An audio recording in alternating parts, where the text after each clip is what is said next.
भारत के इन कोने में छिपे हैं आतंकवादी। एटीएस को भारत के कई इलाकों से मिले आतंकवादी कनेक्शन। क्या 15 अगस्त पर होने वाली थी कोई बड़ी साजिश? हम बताएंगे आपको और कराएंगे आतंकवादी की हर हरकत से वाकिफ।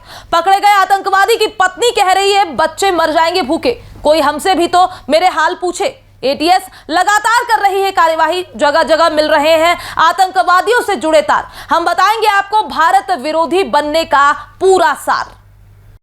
भारत सरकार और राज्य सरकार का ये प्रयास रहता है कि भारत के अंदर कोई भी आतंकवादी गतिविधि ना हो पाए, लेकिन बदस्तूर ऐसा हो जाता है। भारत की शिक्षा पद्धति और मौलिक अधिकार कुछ इस तरह बनाए गए हैं कि लोगों में भारत के प्रति सम्मान और आस्था बनी रहे, लेकिन फिर भी कुछ लोग ऐसे हैं जो भारत की रोटी खाने के बाद भी गद्दारी का शंखनाद कर देते हैं। अब ऐसा क्यों करते हैं, इसके पीछे कोई सटीक अनुमान नहीं है, लेकिन जानकार बताते हैं कि ये लोग लालच में आकर ऐसा करते हैं या फिर किसी दूसरे के बहकावे में आकर।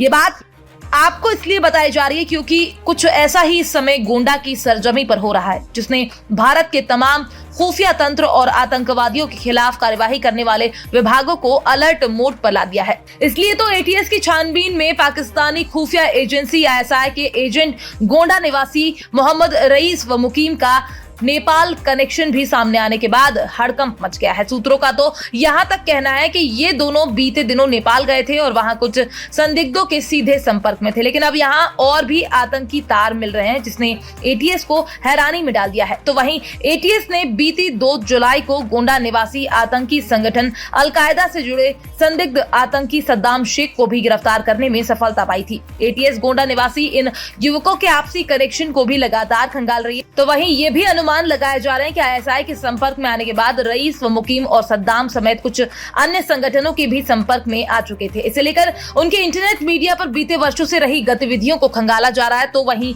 एटीएस ने रईस से पूछताछ के आधार पर उसके 2 अन्य साथी अरमान अली व मोहम्मद सलमान सिद्दीकी को 16 जुलाई को मुंबई से पकड़ा था, जिसके बाद 1 अगस्त को मुकीम को पकड़ा गया था। इसमें सलमान भी गोंडा का ही निवासी है। बीते 1 माह में गोंडा निवासी 4 युवक देश विरोधी गतिविधियों में संलिप्त नजर आ रहे थे, जिसकी जानकारी एटीएस को फोन से मिली है। तो वहीं कुछ अन्य भी सबूत मिले हैं, जिस आधार पर यह कहा जा रहा है कि सब भारत को हानि पहुंचाने की योजना बना रहे थे, लेकिन ये योजना में कामयाब हो इससे पहले एटीएस के इनके नापाक इरादे पता चल गए और एफआईआर शुरू हुआ एटीसी का आतंकवादी विरोधी ऑपरेशन। वैसे इस मामले को लेकर रईस, सलमान व मुकीम से पूछताछ में उनके संपर्क में रहे 1 दर्जन से अधिक युवाओं के बारे में भी जानकारी जुटाई गई है। अभी इस संगठन के कई और पन्ने भी खुलने बाकी हैं। खैर, जिनके घर वाले आतंकवादी संगठनों में सक्रिय भूमिका निभाते पाए गए हैं, उनके घर वालों का कुछ इस प्रकार कहना है।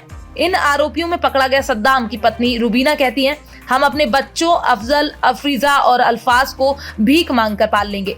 जब से सद्दाम पकड़ा गया है तब से लोगों ने बोलना छोड़ दिया, शक की निगाहों से देख रहे हैं। यहाँ तक राशन भी मिलना बंद हो गया है, जिससे घर में खाने के लाले पड़े हैं। सरकार से मेरी गुजारिश है कि सद्दाम को कड़ी से कड़ी सजा दें, लेकिन हम बेगुनाहों पर रहम करें, जिससे बच्चों का पेट पल सके।